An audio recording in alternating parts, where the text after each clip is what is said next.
fuunee kabajamtootaa fi daawwattoota leensaa mul'unaa faamilii jirtu nagaa keessanii anis nagaa kooti galata waaqayyoo chaanala keenya afaaraa hortaatan subscribe gochuun gara keenyatti makamaa isin jenna daawwattoota keenya kabajamoo fi jaallatamoo wanta tokkoon isinii qabadhee dhufe jechuudha wantichis maalidha daawwattoota keenya channel leensaa mul'unaa faamiliitiif afaaraa hortaatan subscribe gochuun nutti makamaa maamila keenya ta'a video kana yeroo dhaggeeffattan like tuqin biran darbina wanta nan irratti haasa'u dhufe jechuudha waan isin fayyadu jedhee yaadachuudha isin fayyada anis kun warri karaa keessana dubbistan guddaanaaf galatooma ulfaadha jiraadha baga geessan jennee darbinee jirra ayyaanni gaayoo darbeera kaleessa ingada waamicha irra turre jechuudha qophii ajaa'iba irra turre arallee akkasuma waamicha irra jirra jechuudha waamicha wal keessa deemne nyaachuu nagaan taane jechuudha dhugaa dubbachuu cukkarraan kiyya na gubatee jira jechuudha maaliif barbarree qibaatii waan margeergee migaa yeroo ayyaanaa namni hallichaa hojjetu muraasa waxiin diimaa zayitii dhadhaa itti naqanitu hojjetu jechuudha kuni yeroo achis deemtee yeroo nyaattu simidha jechuudha of eeggachaa nyaachuun gaariidha jechuudha kana daawwattoota keenya videoon koo har'a qabadhee dhufe jechuudha maal seetanii komentii lama wayin arge jechuudha videoon engaddaa kan fayyoo jaalalaa irratti hojjedhe irratti jechuudha videoon lama wayin arge karaa keessaas immoo namoonni dhuftanii nattaasoftan jirtu videoon kuni kallattiidhumaan tokko daawwattoota tokko ilaallata jechuudha lammanni immoo fayyoo jaalalaa ilaallata jechuudha nan xumurachuudha xumuraati har'i videoon koo isa xumuraati jechuudha har'a jechuudha video isa xumuraa wanta ta'eef jechuudha namoota lamarratti tokko daawwattoota kiyyaa fi lammanni immoo fayyoo jaalalaatiif jechuudha kanaaf jechuudha namoota kana waan ilaallatuuf isaaniif yookiin isiniif hojjedha jechuudha video kana namoota komentii na barreessan komentii lama wayin argee jira jechuudha kun lama bicha lama darbo jechuudha inni kaan immoo dhufe karaa keessaa imoodhaan whatsappidhaan nattaasaa ture jechuudha video lama fayyoo jaalalaa irratti hojjedha jechuudha video lama sanarratti yeroo baay'ee komentii ko jalatti fayyoo hin kaasu jechuudha daawwattoonni kiyya fayyoo jaalalaa kaasu jechuudha fayyoo jaalalaa walitti dhiyaanna waliin haasofna kunoo shiris dhagaa jirti fayyoo jaalalaa wajjin walitti dhiyaanna jechuudha amma miti ko walitti dhiyaannu jechuudha calqaba otoo nan biyya harabaati hin galiin duraan ishii daawwachaa ture ishirraan ka'een anu yuutuubii banee yuutuubiin koo garuu erga banamee tureera ishii daawwachaan ture jechuudha yeroo ishiin biyya harabaa jirtu jechuudha yeroo sana walitti dhufuu eegalle jechuudha banaa dhiise naa banii dhiise maalu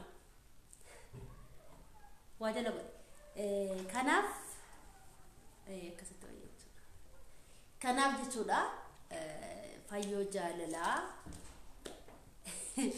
wajjiniin natti buutee yookiin immoo walitti buunee jedhee video irratti dalagee jira jechuudha video lama wayii daawwatamee jira yeroo akkasii daawwattu isinis immoo yeroo nan dhugaa hojjedhee fi yeroo nan waa'ee sobaa hojjedhe tokko hin daawwatamu jechuudha ijoolleen keenya tokko miti kan daawwatan jechuudha yeroo wanti sobaa hojjetame hin daawwatama jechuudha yeroo sana hin daawwatamu yeroo isa dhugaasaa barumsa dhugaa hojjetame jechuudha hin daawwatamu jechuudha isa kana dheengadda ganama didaa tuubii naa daawwale jechuudha didaa tuubii naa daawwalee maallaan jedhee ijoolleen keenya nama daawwattu nuti kunoo waggaa meeqa itoo ijoollee akka didaa tuubiif akka beekishoo akka fayyoo jaalalaa akka ijoollota tokko yoonni maqaan isaa ijoollota baay'ee jira jechuudha video babbareeda kan hojjetanii barumsa irraa argatamu jechuudha isaan na hojjetanis hin daawwatamu otoo ijoollee afaan biraa hojjetaniiti ijoollee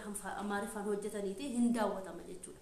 Keenya garuu wanta feeti yoo sa dhugaa viidiyoo dhugaa hojjettee barumsa waan irraa argattu wayii hojjettee gadhiistee fi namni daawwatu jiru. Ijoolleen keenya xiqqoo wanti daawwatamu hanga 2,000 wayii view 2,000 argatu view 1,000 argatu wanti daawwatamu yookiin qalbii yookiin waan sobaa wayii bakka dhumateera.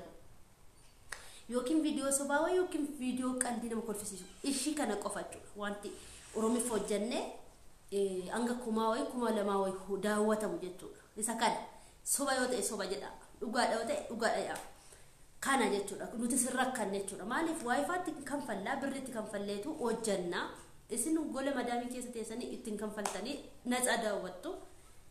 Nuti immoo itti kanfallee hojjanna waan ta'eef oduu sobaa dirqama hojjechuun jechuudha. Maaliif hin daawwatama jechuudha.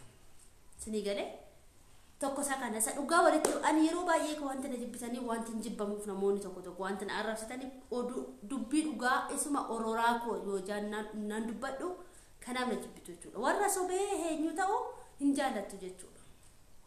Kana gara viidiyoon dhufeefti yoon deebi'u egaa dheengaddaa natti dawwalee mucaan kun naaf daawwatamuu didee jedhee jechuudha. Maaliif dhuguma yoon ilaalu viidiyoo isaa kan nu guddise anaan kan na guddise didaatu hidhachuudha. Sheerii naa gochaa ture akkanani birriirra ga'u yookiin maallaqarra ga'u kan na godhe didaatu hidhachuudha. Galatoomoo fayyoo jaalalammoo wanti deebi'u biyya arabaatiif tuun galiin ishii daawwachaa ture erga galtee immoo sheerii naa godhe jedhee sheerii naa gochaa turte sanarraan kan ka'e viidiyoo maannoo weessaappiidhaan yeroo tokko darbinee inaasofnaa walitti dhufne uuma walitti haasofnaa jechuudha. Fayyoo jaalalaa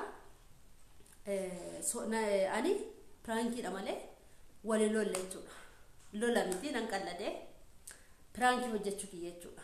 Isheen illee gadi baatee viidiyoo hojjetti laata jedhee yaade jechuudha. Jechuun namoonni tokko jira miti otoo irratti hojjettee akka saba biraa otoo ta'e bayeetu viidiyoo sana irratti hojjetee akkanaan irratti deebi'ee hojjedhus hin godhaa jechuudha. Fayyoo jaalalaa viidiyoo sana irratti sin hojjenne zimmumatti ilaalte jechuudha. Irratti hojjetti ilaalee yaadeen ture jechuudha. Kan eega daganama maa viidiyoo irratti hojjettu jedhee daawwalee fi jechuudha. An dhuguma na arrabsite jettee na imatta se'eenii maal jetti mucaan jedhee si dhaggeeffachaan ture yookiin immoo hijoo tokko lafan keenye naan jette jechuudha. Piraankiidha malee ani fayyoo jaalalaa sobadha na arrabsite sin jirtu. Piraankii si alamoo daawwaltee na gootee turte kanadha. Warri immoo karaa keessaa fayyoo jaalalaa nama arrabsitii akkasii jettan lakkishee nama na arrabsitu nan qalladhe jechuudha. Piraankiidha. Warri immoo lakki fayyoo jaalalaa akkasiin gootottanii qabataniif dhugaa keessanii ittuma fufaa. Ijoolleen keenya yeroo baay'ee wal kabajaa wal jaaladha. Kabajni yeroo hundumayyuu amalu. Kabajni yoo nama kabaje namni illee na kabaja jechuudha. Kabajni mana keessaa ka'a jechuudha sanii galee. Kana fayyoo jaalalaa na arrabsitee hin jirtu. Gaafti isaan piraankii si ala wayina goote tokko eebbaa fi bira dhadheetu eebbaaftuu bira dhadheet lammata immoo qobaashii na goote jechuudha. Si'a lama viidiyoo sana irratti na arrabsitee isiniin jedhee ture. Nan arrabsine nan qalladee warri si arrabsitee yaa'isoosh minaan jettan nan piraankii taatanii jirtu. Akka piraankiitti fudhadhaa isiniin jechuu barbaadaa daawwattoota kiyyaa. Inni lammataa immoo egaa ijoolleen keenya rakkoo baay'eetu jira. Yuutuubaroonni duratti sirriitti hojjechaa turani duubatti deebi'anii dhiisanii jiru jechuudha. Kan akka beekishoo, kan akka didaatuubii, kan akka ijoollota baay'ee maqaa isaa irraa fadhe tokko sirriitti hojjechaa tureeyyuu daawwachaa tureeyyuu jechuudha. Amma hin jiru jechuudha. Ijoollonni babbadaniiru yuutuubii irraa badaniiru jechuudha. Siruma maaliif ijoolleen keenya daawwachuu diddan daawwannaa dhiistan jechuudha. Waltuffii yookiin immoo saba biraa bira deemtanii daawwattanii isaan amma sabni biraa afaan biraatiin kanaasaanii sirriitti hojjetanii irraa fayyadamu jechuudha. Kan keenya garuu waayifaatti kan faluu bichaa wanta ta'eef jechuudha. Wanta gaariillee osoo dhiyeessan isa inni ilaaltanii wanta biraa daawwattu jechuudha. Wanta biraatti irra gammaddu jechuudha. Wanta kolfaa, wanta qalbii, wanta sobaa isa akkasitti irra gammaddu malee wanta dhugaadhaan hojjetanii isiniif dhiyeessan barumsa irraa argattan irratti hin gammadanii in ilaaltanii jabaadhuun jettanii nama arrabsuudhaaf yeroo tokko namoonni tokko kamti arrabni isaanii arrabsuudhaaf ariifatu jiru isaan arrabsuudhaaf arrabni isaanii itti eebbifamee bahee jechuudha leenji'ee bahee kana jechuudha nama arrabsu jabaadhu kanarraa deebi'u wanti jedhamu gorsi hin jiru jabaadhuun hin jiru namoonni tokko akkasittiin aamilee nama buusuudhaaf fiigu jechuudha kanaan isinin jedha ani fayyoon jaalala nagaadha insomne prankiidha isinin jechuu barbaada sabni biraa prankii akkasii yeroo hojjetu bayee walirratti hojjeteetu ittiin chaanala walii guddisaa kan keenya garuu hin jiruun isinin jedha daawwattoota kiyyaa kanuma jechuuf dhufee viidiyoo biraatiin hanga walitti deebinutti nagaatti tura walmaa gaarii isiniif haa ta'u laayikii tuqaa sheerii godhaa subscribe godhaa nagaatti oolaa ciao ciao ciao